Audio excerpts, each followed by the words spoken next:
সবাইকে স্বাগত জানাচ্ছি প্ল্যানেটারি হেলথ একাডেমিয়া সুরক্ষায় প্রতিদিন অনুষ্ঠানে পাওয়ার্ড বাই ইউনাইটেড হসপিটাল। আপনাদের সঙ্গে আছি আমি ডক্টর অমিতা হাসান। আজ বিশ্ব অ্যাজমা দিবস। আমরা জানি প্রতি বছর মে মাসের এই মঙ্গলবারটি মানে এবারে 7ই মে সেটি নির্ধারিত হয়েছে সমগ্র বিশ্বব্যাপী এবং সমগ্র বিশ্বের সঙ্গে বাংলাদেশেও এই দিবসটি উদযাপন করা হচ্ছে। এই অ্যাজমার রোগটি নিয়ে ভুগছেন এরকম লোকের সংখ্যা কিন্তু কম নয়। আমরা যদি সেই পরিসংখ্যান বিবেচনায় যাই তাহলে দেখা যাচ্ছে প্রতি ঘরে ঘরেই কিন্তু দু একজন অ্যাজমা রোগী পাওয়া যাবে এবং বিশেষ করে এর চিকিৎসাটি আধুনিকায়ন হয়েছে এবং অ্যাজমার যে চিকিৎসা শিক্ষা এবারে যে প্রতিপাদ্য বিষয়টি রয়েছে সেটি হচ্ছে যে অ্যাজমা এডুকেশন এম্পাওয়ার্স, অর্থাৎ যে অ্যাজমার জন্য যে আমাদের ব্যক্তিগত যে স্বাস্থ্য শিক্ষাটি রয়েছে সেটি কিন্তু তার জীবনের এই ধারাবাহিকভাবে সুন্দরভাবে চলমান রাখার জন্য সেটি কিন্তু গুরুত্বপূর্ণ একটি বিষয়। এই বিষয়টিকে আলোকপাত করা হয়েছে এবং আমাদের এই ওয়ার্ল্ড অ্যাজমা ডেতে আজকের এই বিশেষ আয়োজনে আমাদের সঙ্গে স্টুডিওতে যুক্ত হয়েছেন ডাক্তার আব্দুস শাকুর খান, বক্ষব্যাধি বিশেষজ্ঞ, ট্রেজারার বাংলাদেশ লাং ফাউন্ডেশন। আমাদের সঙ্গে অনলাইনে যুক্ত রয়েছেন doctor GM Mansur Habib, pulmonary rehabilitation বিশেষজ্ঞ, প্রতিষ্ঠাতা সদস্য Bangladesh lung foundation, president Bangladesh primary care respiratory society. Doctor GM Mansur Habib, আপনাকে স্বাগত আমাদের অনুষ্ঠানে। একই সঙ্গে আমাদের সঙ্গে অনলাইনে যুক্ত রয়েছেন ডাক্তার আদিবা গীতি, বক্ষব্যাধি বিশেষজ্ঞ, attending physician, Augusta medical group, Virginia, যুক্তরাষ্ট্র থেকে যুক্ত রয়েছেন ডাক্তার আদিবা গীতি। ডাক্তার আদিবা, আপনাকে স্বাগত আমাদের অনুষ্ঠানে। ধন্যবাদ আপনাকে। জি, আমরা আসলে শুরুতেই একদম স্টুডিওতে আমাদের সাথে যে অতিথি যুক্ত রয়েছেন ডাক্তার আব্দুস শাকুর খান, আমরা খুব সুন্দরভাবে জানতে চাই যে আসলে আজকের এই দিনটির যে প্রতিপাদ্য বিষয়টি রয়েছে যে অ্যাজমা এডুকেশন এম্পাওয়ার্স, এই বিষয়টিকে আসলে কতখানি এই রোগের উত্তরণের ক্ষেত্রে সম্পৃক্ত হতে পারে? ধন্যবাদ। খুবই সঙ্গত একটা প্রশ্ন করেছেন। আপনি জানেন যে এবারে যে থিম আছে সেটার সাথে এটা গুরুত্বপূর্ণ। আসলে ব্যাপারটা হলো যে টোটাল অ্যাজমা ম্যানেজমেন্ট বলতে যেটা বোঝায় সেটার দুটো পার্ট খুব গুরুত্বপূর্ণ। একটি পার্ট হচ্ছে চিকিৎসকের, আরেকটি হচ্ছে পেশেন্টের। যেহেতু একটি ক্রনিক ডিজিজ, এটা বহুদিন তার অ্যাজমা ম্যানেজমেন্ট প্ল্যানের মধ্যে পেশেন্টকে থাকতে হয় এবং চিকিৎসককে আধুনিক চিকিৎসা তাকে দিতে হয়। এই আধুনিক শব্দটা বললাম, এটার খুব গুরুত্বপূর্ণ দিক হচ্ছে পেশেন্টস এডুকেশন। যে কোনো ক্রনিক ডিজিজ লাইক অ্যাজমা, এখানে পেশেন্টের পার্টটা খুব ইম্পর্টেন্ট। পেশেন্ট যিনি ভুগছেন তাকে কিন্তু তার অসুখ সম্বন্ধে ধারণা পেতে হবে এবং তার যে ঔষধ ব্যবহার বিধি এবং তার কি হলে কি করবে এই জাতীয় ব্যবস্থাগুলোকে আমরা বলি হোম ম্যানেজমেন্ট প্ল্যান। অর্থাৎ পেশেন্ট বাসায় থাকবে, চিকিৎসকের পরামর্শ অনুযায়ী চিকিৎসা নেবে। এই চিকিৎসা নেওয়ার ক্ষেত্রে কতগুলো নির্দেশনা তার থাকবে, শুধু থাকলেই হবে না, তাকে সম্যকভাবে ওই ব্যাপারে শিক্ষিত হতে হবে। অ্যাজমা রোগটা কি, ওষুধটা কেন নিয়মিত ব্যবহার করতে হবে, কখন কোন ওষুধটা কিভাবে ব্যবহার করবে, এগুলো সব কিন্তু শেখার এবং জানার বিষয়। তো শুধুমাত্র প্রেসক্রিপশনে লিখে দিলাম আর পেশেন্ট সেই অনুযায়ী নেবে, এই ক্ষেত্রে এইটা প্রযোজ্য নয়। অর্থাৎ তার বাসায় কিছু এমার্জেন্সি ম্যানেজমেন্ট প্ল্যানও থাকতে হবে যে কখন শ্বাসকষ্ট বাড়লো এবং বাড়লো কিভাবে বুঝবেন এবং বাড়লে পরে উনি কি করবেন। যেমন নেবুলাইজেশনের একটা ব্যাপার আছে, কখন নেবেন। ইনহেলার আমরা দিয়ে থাকি ইনহেলার ফর্মে ওষুধগুলো, এটা যে ইনহেলার ফর্মেই নিতে হবে এবং সঠিকভাবে নিতে হবে, কারণ আমরা বলি যে প্রশিক্ষিত পেশেন্টই কিন্তু ওই ইনহেলারটা ঠিকমতো নিতে পারবে। এটাও একটা তার এডুকেশনের প্ল্যান, মানে এডুকেশনের পার্ট। আরেকটা পার্ট হলো যে পেশেন্ট কখন হাসপাতালে যাবেন, অর্থাৎ তার জন্য কিছু উপসর্গ আছে, সেটা যেন উনি বুঝতে পারেন যে এই উপসর্গগুলো গেলে চিকিৎসা কেন্দ্রে অথবা চিকিৎসকের কাছে। অর্থাৎ এই যে পেশেন্টের একটি রোগ সম্পর্কে, যে রোগটিতে উনি আক্রান্ত হয়েছেন সেটি সম্পর্কে তার একটি সম্যক ধারণা থাকতে হবে এবং এর বিপজ্জনক যে চিহ্নগুলো রয়েছে সেটি সম্পর্কে তাকে জানতে হবে। এটি খুব গুরুত্বপূর্ণ। পেশেন্ট এডুকেশন বা আমাদের যেটা হেলথ এডুকেশন বলছি রোগ সম্পর্কে, সেটি গুরুত্বপূর্ণ বিষয়। ব্যাপারটি কিন্তু এবার এসেছে। আমি ডাক্তার জিএম মনসুর হাবিব আপনার কাছে সরাসরি চলে আসি যে একজন পালমোনারি রিহ্যাবিলিটেশন বিশেষজ্ঞ হিসেবে আসলে এই যে ক্রনিক ডিজিজ রয়েছে অ্যাজমা, এই অ্যাজমার আসলে বিষয়টিকে একটু যদি সহজভাবে আমাদেরকে বলেন যে কখন আসলে আমরা মানে মানুষকে একটু বলবো যে আপনি অ্যাজমাতে আক্রান্ত হয়েছেন বা কি কি লক্ষণগুলো রয়েছে যে যাকে আমরা শনাক্ত করবো যে উনি একজন অ্যাজমার পেশেন্ট। আমরা একটু মিউট করাবো, তাই একটু আনমিউট করতে হবে, আমরা শুনতে পাচ্ছি না আপনাকে। হ্যাঁ আমি তো হ্যাঁ এবার শুনতে পাচ্ছি, আনমিউটেড। হ্যাঁ জি আনমিউটেড এখন কি শোনা জি যাচ্ছে শোনা আমাকে? যাচ্ছে, আপনি বলুন প্লিজ। হ্যাঁ, অ্যাকচুয়ালি পালমোনারি সরি অ্যাজমা জিনিসটা পেশেন্টকে বুঝতে হবে। এবার প্রতিপাদ্য ছিল যে নলেজ, হ্যাঁ, পেশেন্টের জ্ঞান থাকতে হবে অ্যাজমা কি। অ্যাকচুয়ালি অ্যাজমা আমরা কিভাবে চিনবো, এটা চেনার জন্য কতগুলো লক্ষণ থাকে, যেমন কাশি, শ্বাসকষ্ট, বুকে শব্দ হওয়া, বুকটা চেপে আসা, এইগুলো। কিন্তু কেন এইগুলো হয়, এই পেশেন্টের অনেক প্রশ্ন থাকে। এখন পেশেন্টটা আমাদের কাছে সে প্রথম যে প্রশ্নটা করে যে আমার অ্যাজমাটা সেরে যাবে কি না, জি এটা খুব প্রশ্ন থাকে। তো অ্যাকচুয়ালি পেশেন্টের ল্যাঙ্গুয়েজকে ডাক্তারকে বুঝতে হয় এখানে। পেশেন্ট সেরে যাওয়া বলতে আমরা যখন ডাক্তার হিসেবে বুঝবো যে একটা আমাদের বায়োমেডিক্যাল একটা যে আমাদের নলেজ, সেটা দিয়ে আমরা বুঝতে চাইবো যে এই যে অ্যাজমা অ্যাকচুয়ালি এই রোগটা মানে মেডিকেলের ভাষায় সত্যিকারের অর্থে এটা সারে না। কি অর্থে সারে না, যে এটা রিপিটেডলি এটা দেখা যায়। অ্যাকচুয়ালি অ্যাজমাতে কি হয়, আমাদের শ্বাসনালীর মধ্যে কিছু প্রদাহ হয়, ঘা ঠিক না, এই প্রদাহগুলো কিন্তু সেরে যায়, আবার এই প্রদাহটা হতে পারে। আমি যদি উদাহরণ দিয়ে আপনাকে বলি যে একজন বাবুর্চি, সে তার রান্না করতে গেলে তার হাতটা পুড়ে যায়। পুড়ে যাওয়া মানে এই না যে ওই পোড়াটা সারে না, ওটা সেরে যায়, কিন্তু কিন্তু সে যদি আবার কেয়ারফুল না হয় আবার পুড়ে যায়। আমাদের অ্যাজমাতে ঠিকই এরকমই হয় যে এয়ারওয়ে শ্বাসনালীর যে প্রদাহগুলো হয়, প্রদাহগুলো সেরে যায়, আবার যদি সে ইনফেক্টেড হয় আবার ওখানে প্রদাহ হয়, তখন আবার শ্বাসকষ্ট হয়। আর শ্বাসকষ্ট হলে বুকের মধ্যে তখন ওই যে প্রদাহের পরে আমার হাতে যান যদি কোনো প্রদাহ হয়, আমি টাচ করলে ওটা সরিয়ে নিব। কিন্তু এই শ্বাসনালীর মধ্যে যদি কোনো প্রদাহ হয়, ওখানে সবসময় বাতাস যাচ্ছে, ওখানে টাচ করলেও সরতে পারে না, তখন শ্বাসনালীগুলো সংকুচিত হয়ে যায়, গেলে তখন শ্বাস নিতে কষ্ট হয়, বুকে শব্দ হয়। তো অ্যাকচুয়ালি এইটা বোঝাতে হয় যে এটা কিন্তু সারে। আর রুগীরা অ্যাকচুয়ালি অ্যাজমা এইরকম বায়োমেডিকেল জিনিসটা বোঝে না, তারা বোঝে আমার শ্বাসকষ্ট হচ্ছে, জি আমার কাশি হচ্ছে, এটা সারবে কি সারবে না। আমার প্রশ্ন হলো ইয়েস, এটা সারবে। কিন্তু আমি যদি মেডিকেলের ভাষায় বলি যে এটা সারবে না, সুতরাং ডাক্তারকে ওই আমাদের সাকুব ভাই যেটা বললেন যে রুগীর ভাষায় কথা বলতে হবে। মানে অ্যাজমা ট্রিটমেন্ট হলো পেশেন্ট সেন্টার, পেশেন্টকে ইনভলভ করতে হবে, যে তাকে বুঝাতে হবে এবং তাকে অপশন দিতে হবে যে এই ট্রিটমেন্টগুলো আছে, আপনি কোনটা নিতে চান।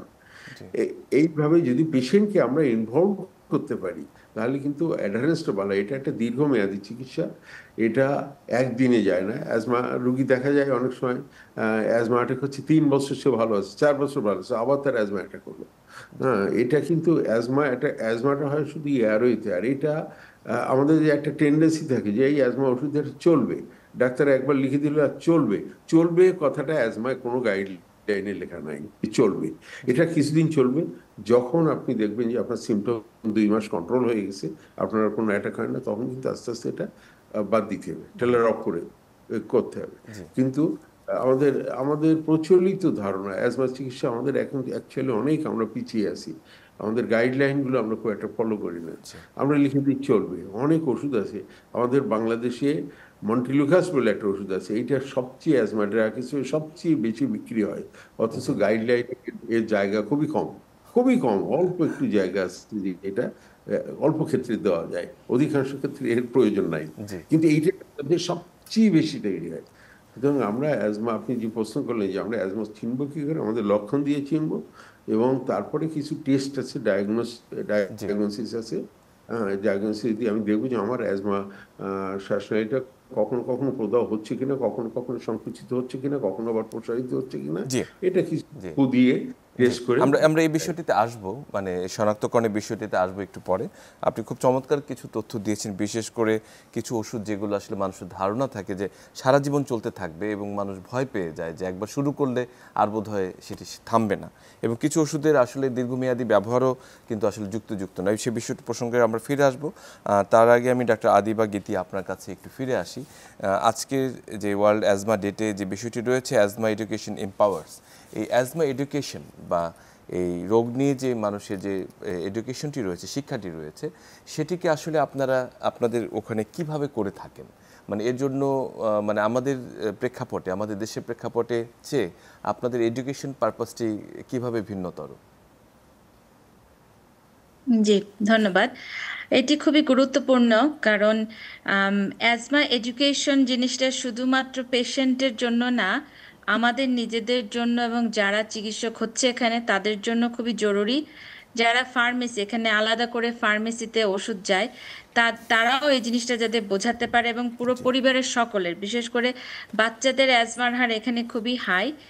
বড়দের জন্য দুইবার আসতে পারে। একটা হলো যে যারা বাচ্চা অবস্থায় অ্যাজমা শুরু হয়েছিল, তারা আর এখান থেকে বের হয়ে আসতে পারেনি, অথবা যারা এর সঙ্গে কন্টিনিউ স্মোকিং করেছে তখন তাদের অ্যাজমা সিওপিডি ওভারল্যাপ হয়, অথবা নতুন করে 40-এর পরে নতুন করে অ্যাজমা আসে। তো এই জন্য যাদের নতুন করে অ্যাজমা আসছে তাদের জন্য অ্যাজমা বোঝাটা, তারা কিন্তু ভয় পেয়ে যায়, এবং বাংলাদেশের পেশেন্টের যে কোনো অংশে ডিফারেন্ট না, এই কথাটাই জিজ্ঞেস করে যে আমার অ্যাজমা কি ভালো হবে, আমি কি সারা জীবন এই ওষুধটা নিতে হবে, আমি নিতে চাই না, এরকম করে। এবং অনেকের অনেক ধারণা আছে যে ইনহেলার নিলে এটার মধ্যে যদি স্টেরয়েড থাকে তাহলে ডায়াবেটিস খারাপ হয়ে যাবে, মানে অনেক বেসিক লাইনে গিয়ে এডুকেশনটা দিতে হয়। তা আমি বছর 10 আগে একটা স্টাডি করেছিলাম, যখন আমি ইয়েল ইউনিভার্সিটির সাথে কানেক্টিকেটেড ছিলাম, একটা হসপিটালে ক্রস সেকশনে, যে অ্যাজমা এডুকেশন দিলে এবং হাতে ধরে ইনহেলার টেকনিক করালে ভিজিট ফর এভরি পেশেন্ট, যাদের 4টা এবং অ্যাবাভ ছিল, তাদের এমার্জেন্সি ডিপার্টমেন্ট ভিজিট 1 বা 0-তে নেমে যায়। কারণ অ্যাজমা কন্ট্রোলে না থাকার এবং অ্যাজমা রিপিটেডলি অ্যাটাক হওয়ার নাম্বার 1 কজ হলো অ্যাজমা ইনহেলারটা ঠিক মতো না নিতে পারা, এবং রেগুলার না নেওয়া, এবং মানে প্রয়োজনের আগে বন্ধ করে দেওয়া। তো অ্যাজমা যে শিক্ষাটা আমরা দিব অ্যাজমা সম্পর্কে এবং এই ওষুধ ব্যবহার সম্পর্কে, এটা খুবই জরুরি। এবং আমি একটা ছোট স্কেলে 100 পেশেন্টের এই অ্যানালাইসিসে আমি এই জিনিসটা দেখাতে পারি, এবং সেখান থেকে আমরা আরও বেশি করে এই স্টাডির উপর ভিত্তি করে আমরা রিসোর্স পাই। রিসোর্সটা হলো যে একজন নার্স আসে, যে শুধু অ্যাজমা এডুকেশন দেওয়াই তার কাজ। সো আমি অ্যাজমা পেশেন্ট দেখবো, এবং অ্যাজমা এডুকেশনের জন্য পেশেন্টটা আরেকদিন আসবে, ওই নার্সের সাথে বসে ইনহেলার টেকনিক জানবে, ইনহেলার সম্পর্কে জানবে। এবং আমি খুবই খুবই খুশি হয়েছি যে আমাদের দেশে আমি 2 দিন আগে একটা প্রোগ্রাম করলাম বঙ্গবন্ধু শেখ মুজিব ইউনিভার্সিটি পালমোনারি রেসিডেন্টদের সাথে, এবং এরা প্রত্যেককে অ্যাজমা পেশেন্টদের ইনহেলার টেকনিকটা দেখে, এবং দেখে যে ঠিক মতন ওষুধটা ভিতরে গেল কিনা। সো আমি খুবই খুশি যে বিশ্বব্যাপী এই যে উদ্যোগগুলো হয় সেগুলো সব জায়গায় ছড়িয়ে পড়ছে, এবং আরো ছড়িয়ে পড়া দরকার। বাংলাদেশ পিছিয়ে নাই, এবং আমরাও খুব বেশি আগিয়ে নাই, আমরা কাঁধে কাঁধ মিলিয়ে চলছি, এবং এটা খুবই জরুরি একটা বিষয়। ধন্যবাদ। ধন্যবাদ আদিবা, কারণ আমরা দেখছি যে একই রকমের সমস্যা আপনারাও একই ওই জায়গাতে ভুগছেন, যে পেশেন্টের যে মনের মধ্যে যে কোশ্চেন রয়েছে সেগুলো। আমি ডক্টর আব্দুল শাকুর খান আপনার কাছে একদম সংক্ষেপে জানতে চাই যে অ্যাজমা নিয়ে আসলে আমাদের অনেক ধরনের কিছু ভুল ধারণা, মিথ রয়েছে, বিশেষ করে বংশগতিক একটি ধারণা রয়েছে। আবার হঠাৎ করে কেন অ্যাজমাটি শুরু হলো, কেউ কেউ বলছেন যে আমি তো ভালোই ছিলাম সারা জীবন, আমার কেন এখন অ্যাজমা হবে, কব ভেরিয়েন্ট অ্যাজমা শুনেছি, এর পিছনের কারণগুলো আসলে কি কি? না, প্রথমে হলো যে অ্যাজমা নিয়ে মিথ আছে, কারণ এটা একটা ক্রনিক ডিজিজ। তো অনেক কিছুই এখন আমরা ওভারকাম করেছি। তো প্রথম কথাই বলবো, অ্যাজমার ক্ষেত্রে জেনেটিক যে লিঙ্ক আছে, that is very important. Family history আমাদের নেওয়া হয়, দেখবেন যে অ্যাজমা পেশেন্টদের মধ্যে ফ্যামিলি লিঙ্ক একটা আছে। ফ্যামিলি লিঙ্ক ছাড়া, অর্থাৎ যাদের ফ্যামিলিতে আগে কখনো ছিল না, সেই ধরনের পেশেন্টও আছে প্রায় 30%। আমি ঠিক ওইভাবে বিভাজন না করে একটা বলবো যে 50 ভাগের মতো টোটাল অ্যাজমা পেশেন্ট কিন্তু শিশুকালীনই তাদের উপসর্গ দেখা দেয়, বলা হয় 10 বছরের নিচে। আর বাকি 50 ভাগ জীবনের যে কোনো সময় হতে পারে। এখন প্রশ্ন হচ্ছে, যারা আগে কখনো অ্যাজমা ছিল না, একটা সার্টেন এজে এসে যখন হয় এবং ডাক্তার যখন সমস্ত কিছু বিবেচনা করে বলে আপনার অ্যাজমা হয়েছে, তখন ওনার জন্য একটু নতুন নিউজ, ব্রেকিং নিউজ যে ওনার অ্যাজমা হয়েছে। ওইটা একটু আগে ডক্টর গীতি বললেন যে অ্যাডাল্ট অনসেট অ্যাজমা। নাওএডেজ এখনকার জন্য একটা গুরুত্বপূর্ণ তথ্য দেই আপনাকে, যে আমরা যে দুনিয়ায় বাস করছি, বিশেষ করে বাংলাদেশে এয়ার পলিউশন ইন্ডেক্স আপনি জানেন, কোয়ালিটি ইন্ডেক্স অনেক হাই থাকে, মানে অনেক পলিউটেড থাকে। তো এই ধরনের পলিউশন বিশ্বব্যাপী হচ্ছে। পলিউশন, বিভিন্ন ধরনের ভাইরাল এক্সপোজার রিপিটেডলি হওয়ার কারণে আমাদের অ্যাডাল্ট অনসেট অ্যাজমার সংখ্যাটা বেড়ে গেছে। আর অ্যাজমা মানে একটা আমাদের ধারণা ছিল যে অ্যাজমা মানেই শ্বাসকষ্ট থাকতে হবে। আপনি একটা ছোট্ট করে প্রশ্ন রেখেছেন, কাপ ভেরিয়েন্ট অ্যাজমা, অর্থাৎ শ্বাসকষ্ট না হয়ে শুধু কাশি উপসর্গ যেটা এপিসোডিক টাইপ, সেটা নিয়েও অ্যাজমা ডায়াগনোসিস হয়। সেটার জন্য কিছু পন্থা আছে। History, clinical examination is very important. At the same time ট্রিগারগুলো আমরা অ্যানালাইসিস করি, আর আমরা মেথাকোলিন চ্যালেঞ্জ টেস্ট বলে একটা টেস্ট আছে, তাদের জন্য এটা করে আমরা কনফার্ম করি অ্যাডাল্ট কাপ ভেরিয়েন্ট অ্যাজমা আছে কিনা। যে বিষয়টি নিয়ে কথা বলছিলাম যে অ্যাজমার লক্ষণগুলো, মানে একদম মোটা দাগে যে লক্ষণগুলো আসলে আমরা বুঝতে পারি, এবং কখন আসলে অ্যাজমাকে শনাক্ত করা সহজ পদ্ধতিটি কি, এবং প্রাথমিকভাবে আমাদের কি করণীয় রয়েছে?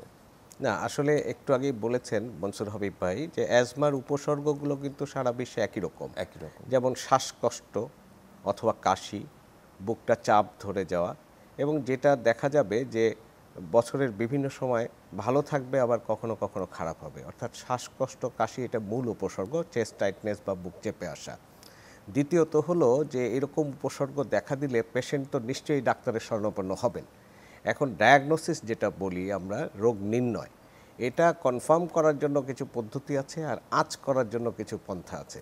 এই পন্থা এবং পদ্ধতির মধ্যে মেডিকেল সায়েন্সে আপনি জানেন যে history is very important part. ডাক্তারের প্রথম পার্টটা হলো হিস্ট্রি নেওয়া, অর্থাৎ তার উপসর্গ কিভাবে শুরু হলো, কি হচ্ছে এটা জানা। পরবর্তীতে চিকিৎসক কিন্তু এক্সামিন করেন, ক্লিনিক্যাল এক্সামিনেশন। এই দুটো দিয়েই বেশিরভাগ ক্ষেত্রে ডায়াগনোসিস প্রায় কমপ্লিট করা যায়। শুধুমাত্র কনফার্মেশনের জন্য আমাদের সামান্য কিছু পরীক্ষা লাগে। তার সবচেয়ে অন্যতম প্রধান পরীক্ষা হচ্ছে স্পাইরোমেট্রি। এটা একটা শ্বাসনালীর ক্ষমতার পরীক্ষা, আমি সহজভাবে বলার জন্য বললাম। এবং এই পরীক্ষাটা আগে সীমিত আকারে হতো, এখন এটা এমনই সহজ হয়েছে যে একটা কম্পিউটার বা ল্যাপটপ থাকলে তার সাথে একটা ডিভাইস দিয়ে একটু ট্রেনিং থাকলে এটা কিন্তু আমাদের একেবারে থানা হেলথ কমপ্লেক্সকে আমি মনে করি যে আরও রিমোট লেভেলে এটা চালানো সম্ভব। তাহলে এই পদ্ধতিটা অবলম্বন করতে হবে। আর আরেকটি হলো যে অনেক সময় অ্যাজমার মতো মনে হচ্ছে, কিন্তু মনে হবে যে অন্য কিছু হতে পারে, সেই ক্ষেত্রে বুকের এক্সরে বা আনুষঙ্গিক পরীক্ষার দরকার হয়। সহজ কথায় আমি বলবো, কাশি, শ্বাসকষ্ট এবং সেই সাথে বুক চেপে আসা, এই ধরনের উপসর্গ থাকলে আমি ধারণা করব, চিকিৎসকের কাছে যাব। চিকিৎসক হচ্ছে হিস্ট্রি এবং ক্লিনিক্যাল এক্সামিনেশন দিয়ে সাসপেক্ট করবেন, ব্যবস্থা নেবেন এবং কনফার্ম করবেন স্পাইরোমেট্রি দিয়ে। একেবারে যথার্থ বলেছেন। আমি doctor G M Mansur Habib আপনার কাছে একটু ফিরে আসি। যেটি বলছিলাম যে অ্যাজমার যে এডুকেশনের যে পার্টগুলো, মানে একটা রুগীকে যে আমরা যে শিক্ষায় আমরা বলতে চাই যে উনি এটা শিখুক বা জানুক, তার আসলে কিভাবে, এটার কি কোনো নির্দিষ্ট কোনো গাইডলাইন রয়েছে কিনা, বা আসলে আমরা কোন জিনিসগুলো রুগীদেরকে হাইলাইট করতে চাই যে এই জিনিসটা আপনার জানা একান্ত প্রয়োজন। এবং আপনি আরেকটি বিষয় নিয়ে কাজ করছেন, সেটা হচ্ছে অ্যাজমা রাইট কেয়ার। সো এই অ্যাজমা রাইট কেয়ার বিষয়টিতে আসলে কোন কোন বিষয়গুলো অন্তর্ভুক্ত, যদি আমাদেরকে একটু ধারণা দিতেন এই বিষয়ে।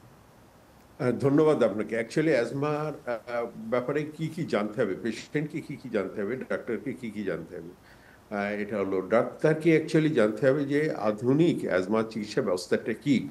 গ্লোবালি সারা পৃথিবীব্যাপী একটা ওয়ার্ল্ড হেলথ অর্গানাইজেশনের উদ্যোগে একটা গাইডলাইন আছে, যার নাম হলো জিনা গাইডলাইন। এই জিনা গাইডলাইনকে ডাক্তারদের ভালোভাবে জানতে হবে। তবে জিনা guideline is not the Bible. এটা কিন্তু আমার কনটেক্সটে আমার মতো ওইটা আসলে একটা বেস লাইন, একটা টেমপ্লেট। ওটা আমার কনটেক্সটে আমার মতো ওটা তৈরি করে নিতে হবে। আর পেশেন্টকে জানতে হবে যে অ্যাজমা, যেটা শাকুর ভাই বললেন যে অ্যাজমার কি কি লক্ষণ, অ্যাজমা কখন ডাক্তারের কাছে যেতে হবে, কখন চিকিৎসা নিতে হবে।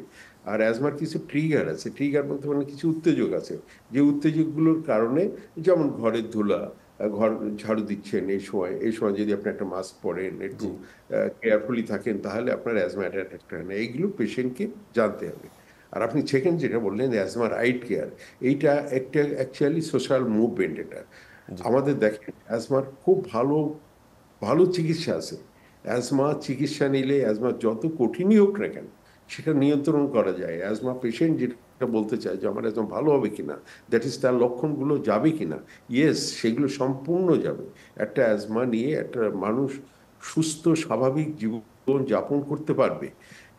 অনেক সেলিব্রিটি আছে, ইনক্লুডিং অমিতাভ বচ্চন, আমাদের দেশের অনেক ভালো স্পোর্টসম্যান, মাশরাফি, সাকিব, অনেক এরম ধরনের, আসলাম ভাই যার ফুটবলার, এরা অ্যাজমা নিয়ে অনেক অ্যাচিভমেন্ট এদের লাইফে, তাদের অ্যাজমায় কোনো কিছু আটকে যায় নেই।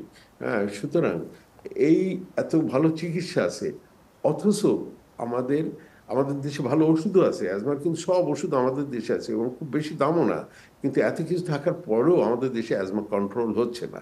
সেই জন্য আমরা মনে করি যে শুধু অ্যাজমা ডাক্তার থাকলে হবে না, ওষুধ থাকলে হবে না, চিকিৎসা পদ্ধতি থাকলে হবে না, একটা সামাজিক একটা মুভমেন্ট থাকতে হবে। যেমন আমাদের অনেক কিছু আছে, একটা মেয়ের যদি অ্যাজমা হয়, ওই মেয়েটা বিয়ে দিতে খুব সমস্যা হয়। জি কেউ যদি শোনে যে ওই মেয়েটার অ্যাজমা আছে, এই যে ওই পাত্রের অ্যাজমা আছে, আরে বাবা ও নেওয়া যাবে না। আমাদের কাছে আসে অনেক পেশেন্ট, অনেক মেয়ে আসে, বিবাহিত মেয়ে এসে যখন বলে অ্যাজমা, তার স্বামীকে আগে চেম্বার বাইরে বের করে দেয়, দিয়ে এইবারে বলে যে আমার অ্যাজমা আছে, এটা আমার বিয়ের আগে ছিল। আর স্বামীর সামনে বলে ওটা আমার অ্যাজমাটা বিয়ের পরে হয়েছিল, এর আগে হয় নাই। কারণ যদি সে বলে যে বিয়ের আগে আমার অ্যাজমা ছিল, তখন হয় কি, ওই বাড়িতে শ্বশুর বাড়িতে বলে আর বাড়িতে কিছু নিয়ে আসতে জি পারলে না, বাপের বাড়িতে এই রোগটা ধরে নিয়ে আসলে এটা রোগ তো সারে না, এটা ওটা, এই যে অনেক ধরনের কুসংস্কার আছে, জি জি এইগুলোকে সম্পূর্ণ দূর করার জন্য। তারপরে আমি আপনাকে যেটা আগেই বলছিলাম, যে আমাদের সবচেয়ে বেশি বিক্রি হয় মন্টিলিউকাস, কিন্তু এই মন্টিলিউকাস না, এই ওষুধ কোম্পানিগুলো এত প্রোপাগান্ডা করে।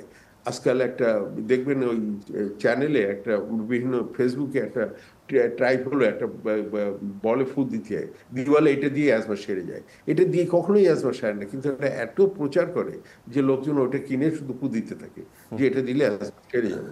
তো আমরা সোশ্যাল মুভমেন্ট করে, অ্যাওয়ারনেস ডেভেলপ করে, এই নলেজ দিয়ে আমরা অ্যাজমাটাকে রাইট কেয়ার, অ্যাজমার যেটা ঠিক চিকিৎসা, এইটা দিয়ে জি আমরা এই অ্যাজমা মানে এই মুভমেন্ট বিষয়গুলো করবো। নিয়ে এই আপনারা আসলে এগিয়ে যাচ্ছেন, রাইট। মানে খুবই চমৎকার করে বললেন। এবং এই যে এই মুভমেন্টটি, বিশেষ করে অ্যাজমা রাইট কেয়ার এবং যে কুসংস্কারগুলো রয়েছে, যে ভুল ধারণাগুলো রয়েছে, এই বিষয়ে আপনারা কাজ করছেন, সেটি নিঃসন্দেহে আসলে প্রশংসাযোগ্য।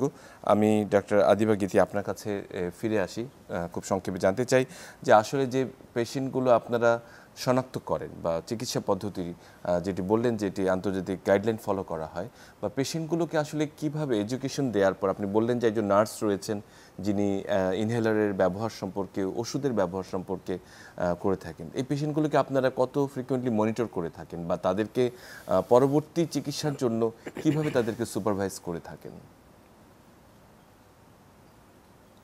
জি, ধন্যবাদ।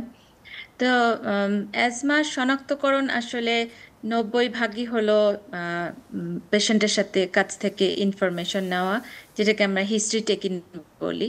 জি এবং এই সিমটোম্যাটিক যে জিনিসগুলো, সেগুলো প্রথম 4টা আমরা অনেক সময় ধরে নেই যে এটা হাই লাইকলিহুড যে অ্যাজমা থাকবে। যেমন কাশি হচ্ছে, যেটা সারছে না, তারপরে পোস্ট নেজাল ড্রিপ আছে, সেগুলো সেখান থেকে কাশি হচ্ছে, সেটা সারছে না। অ্যালার্জি এখানে একটা বড় প্রবলেম। আমি যেখানে আছি এটা একটা ভ্যালির মধ্যে প্রচুর অ্যালার্জি, কারণ এখানে ঘূর্ণির মতন বাতাসটা এসে থেমে যায়। তো প্রচুর ফার্ম এরিয়ার জন্য অ্যালার্জি অনেক বেশি।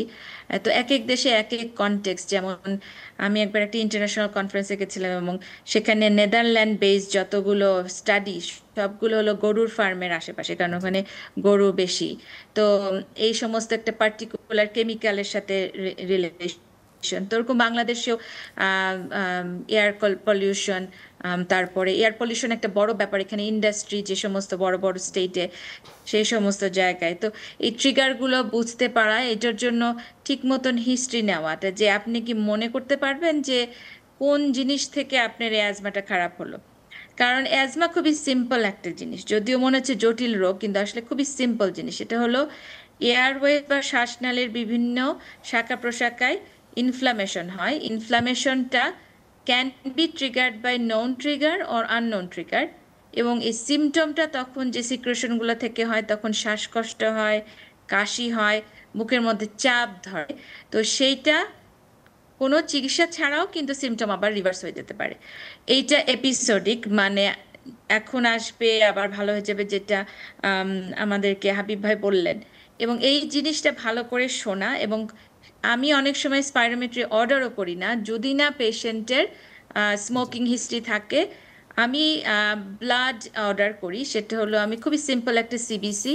কারণ অ্যাজমা এখন 2 ভাগে বিভক্ত, একটা হলো নিউট্রোফিলিক অ্যাজমা আর ইওসিনোফিলিক অ্যাজমা। ইওসিনোফিলিক অ্যাজমাটা ইজি, কারণ এইটার চিকিৎসা স্টেরয়েড বেসড যে কোনো জিনিস দিয়ে ইজিলি ভালো হয়ে যাবে। নিউট্রোফিলিক অ্যাজমা যেটা, সেটা চিকিৎসা এখন পর্যন্ত মানে সফলভাবে আসেনি নিউট্রোফিলকে কমানো। যাই হোক, সেই বিষয়ে আমি জটিলতায় যেতে চাই না। তো এই ইউসিনোফিলিক অ্যাজমাটাই কমন এবং এইটারই চিকিৎসাটা বেশি। তখন আমরা ইনহেলার টেকনিক সম্পর্কে বলা শুরু করি। প্রথমে তো পেশেন্ট একটু ভয় পায়, তখন আমরা বলি যে আমরা একসঙ্গে করব, আমরা দেখাবো। এবং যখন আমি নিজে ইনহেলারটা নিজে দেখাই এবং তারপর পেশেন্টের হাতে একটা ডেমো দিয়ে বলি আপনি এবার করেন, এবং সে যদি বুঝতে পারে, আমি বলি যে প্রথম 3-4 বার কিন্তু খুব অসুবিধা হবে, তারপরে আস্তে আস্তে বোঝা যাবে এবং কেন এই ইনহেলারটা এইভাবে নেওয়া দরকার সেটাও এক্সপ্লেন করি, তখন ওরা বুঝতে পারে। এছাড়াও ইউটিউব ভিডিও প্রচুর আছে বিভিন্ন বয়সীদের জন্য। ইউটিউব ভিডিও দেখলে তারা খুব উৎসাহিত হয়, তখন তারা নিজেদের ভাষায় বুঝতে পারে। এবং আমি তারপরে প্রথমে যদি চিকিৎসা শুরু করি, আমি 12 সপ্তাহ পরে আবার নিয়ে আসি টু মেক শিওর যে পেশেন্ট বলছে যে আমার সিমটম ভালো হচ্ছে। এরপরে আমি 4 মাস, তারপরে 6 মাস, এবং অনেক পেশেন্টকে আমি 1 বছরও দেখি, কারণ তাদের অ্যাজমাটা তো স্ট্রং না, আর সিজনাল হয়। সিজনাল যদি না হয় তাহলে আমরা দেখি যে সিমটম কেমন। তো এইভাবে সাধারণত আমরা স্পেস করি পেশেন্টের সিমটমের উপরে। আমি যেটা জানতে চাই যে অ্যাজমা নিয়ে যে আমাদের কিছু ভুল ধারণা রয়েছে, কিছু মিথ রয়েছে, এই বিষয়টাগুলো বিশেষ করে অনেকের ধারণা যেটি বলেছেন যে অ্যাজমা থাকলে তার যথাযথ বিয়ে হচ্ছে, মানে বিয়ে দিতে অসুবিধা হচ্ছে, ফ্যামিলিগতভাবে তার ক্যাপাসিটি নিয়ে সন্দেহ করছে, সেই ভারী কাজটি পারবে কিনা, খেলাধুলা করতে পারবে কিনা। একই সঙ্গে ইনহেলার ব্যবহার নিয়ে যে এটি সে একবার ব্যবহার করলে বোধহয় সারা জীবন ব্যবহার করতে হবে, একবার ওষুধ শুরু করলে। এই জাস্ট আমি সংক্ষেপে জানতে চাচ্ছি যে এটির ভুল সঠিক প্রয়োগটি কি? জি, আমি একেবারেই সংক্ষেপে বলি। অ্যাজমা নিয়ে অনেক ধরনের কুসংস্কার বা মিথ আছে। তার প্রথমে যেটা ছিল এখন অনেকটা নাই। অনেকে মনে করতো এটা একটা অভিশাপ। প্রথমতই আমি বলে দিই এটা অভিশাপ না, এটা অন্যান্য অসুখের মতো একটি অসুখ। দ্বিতীয়ত হলো যে অ্যাজমা হলে আমরা বলি যে সুন্দর প্রতিকার সম্ভব, কন্ট্রোল করলে একদম স্বাভাবিক মানুষের মতো চলাচল করতে পারবে। এখন প্রশ্নটা আসে যে কেন ইনহেলার ব্যবহার করব। ইনহেলার দিলে তো এটা সারা জীবন নিতে হবে। এখানে সরাসরি প্রশ্ন হলো ইনহেলার এই জন্যই ব্যবহার করব, সর্বোত্তম ঔষধ হচ্ছে ইনহেলার পদ্ধতিতে ঔষধ নেওয়া, কারণ এটা আমার টার্গেটে যেয়ে কাজ করে এবং খুব অল্প মাত্রার ওষুধ আমি ব্যবহার করে ম্যাক্সিমাম কাজ পাই। একই সাথে অল্প মাত্রার ওষুধ থাকার কারণে পার্শ্ব প্রতিক্রিয়া অনেক কম। তার মানে হচ্ছে অ্যাজমা পেশেন্টের চিকিৎসার অন্যতম ঔষধ হচ্ছে ইনহেলার। এখন আসেন এটা দীর্ঘমেয়াদী হয়, আমি সারা জীবন বলবো না, দীর্ঘমেয়াদী হয় কোনটি? আমরা অ্যাজমা থেকে প্রতিকার পাওয়ার জন্য, এটা কন্ট্রোলে রাখার জন্য যে ইনহেলারটা দিয়ে থাকি, এটা সারা পৃথিবীতে গ্লোবালি একই রকম পদ্ধতি, সেই ইনহেলারটা দীর্ঘমেয়াদী। এখন কত দীর্ঘমেয়াদী এটা এক একটা পার্সনের উপসর্গ, নিরাময় বা নিয়ন্ত্রণের উপর নির্ভর করে। একটু আগে একটা কথা আসছিল চলবে, আসলে চলবে কথাটা হচ্ছে আপেক্ষিক। আমাদের 2 থেকে 3 মাস পর পর এক ধরনের ফলো আপে আসতে হয়। ফলো আপে তার অবস্থার ভিত্তিতে তার ওষুধ কিন্তু কমবে, বাড়বে অথবা বন্ধ হওয়ারও সুযোগ আছে। আর লাস্ট যেটা আপনি বললেন যে ইনহেলার, আগের থেকে এখন কিন্তু অনেক আধুনিককরণ হয়েছে। আমরা জানি প্রতি বছর অ্যাজমা ম্যানেজমেন্ট গ্লোবালি কিন্তু রিভিউ হয়। এখন আমরা আগে যে ধরনের ইনহেলার হঠাৎ ব্যবহার করতাম প্রয়োজনে, সেখানে কিছু নতুনত্ব এসছে। সেটা হচ্ছে অ্যাজমা যেহেতু ইনফ্ল্যামেটরি ডিসঅর্ডার, সবসময় শ্বাসনালীতে একটা প্রদাহ থাকে, প্রদাহ নিয়ন্ত্রক ঔষধ, অর্থাৎ এই কম্বিনেশন, আমি সাধারণের জন্য বোঝার জন্য বলছি, এক ধরনের কম্বিনেশন এসছে যেখানে লো ডোজ স্টেরয়েড থাকে এবং এটা এত অল্প মাত্রায় থাকে যে আমাকে রিস্ক অ্যান্ড বেনিফিট চিন্তা করতে হবে। অ্যাজমার এই অল্প মাত্রার স্টেরয়েড কিন্তু তাকে দীর্ঘমেয়াদী কন্ট্রোলে রাখে, সেটা তার জন্য একটা বিশাল বেনিফিট। এবং এটা ডায়াবেটিস বা অন্যান্য অসুখকে বাড়ানোর থেকে বরং অ্যাজমা সুনিয়ন্ত্রণে থাকার জন্য, কোমরবিডিটিস আমরা বলি যে অন্যান্য অসুখগুলো কিন্তু নিয়ন্ত্রণে থাকে। Smart approach in management of asthma is very essential, সেই জন্য ভেরি স্মার্ট। অসংখ্য ধন্যবাদ ডক্টর আব্দুল শাকুর খান, খুব চমৎকার বললেন। আমি doctor G M Mansur Habib আপনার কাছে ফিরে আসি। আমরা যেটি বলছিলাম যে পালমোনারি রিহ্যাবিলিটেশন বা পুনর্বাসনের বিষয়টি, সামাজিকভাবে তাদেরকে নিয়ন্ত্রণ করা, এই বিষয়টি নিয়ে সংক্ষেপে একটু জানতে চাই। জি ধন্যবাদ। অ্যাকচুয়ালি যে কোনো দীর্ঘমেয়াদী রোগে আমাদের শরীরে একটা নিষ্ক্রিয়তা আসে, যেটা আমরা ইংরেজিতে বলি ডিকন্ডিশনিং। ধরেন অ্যাজমাতে হাঁপানি হয়, একটু শ্বাস নড়লে চললে শ্বাসকষ্ট হয়, এই শ্বাসকষ্টের ভয়ে পেশেন্টটা নড়তে চায় না, চুপচাপ বসে থাকে। ইভেন যারা অ্যাজমা নাইও, যারা সিডেন্টারি লাইফ স্টাইলে সারাদিন বসে থাকে, তাদের মধ্যেও কিন্তু একটা ডিকন্ডিশনিং আসে। তারা যখনই মুভমেন্ট করতে যাবে তখন আর মাসেলগুলো পারে না, মাংসপেশি বা অন্যান্য আমাদের অঙ্গগুলো সব একটু নিষ্ক্রিয় হয়ে যায়। এই নিষ্ক্রিয়তাটাকে, এই ডিকন্ডিশনটিকে রিকন্ডিশন করাটাই হলো পালমোনারি রিহ্যাবিলিটেশন, বা আমরা রিহ্যাবিলিটেশন বলি এক কথায়। তো অ্যাজমা রোগীতে খুব কম রোগী যারা অ্যাকচুয়ালি অ্যাজমার 90%, 70% অ্যাজমা কিন্তু বাচ্চা বেলায় তৈরি হয়, এই শুরু হয়।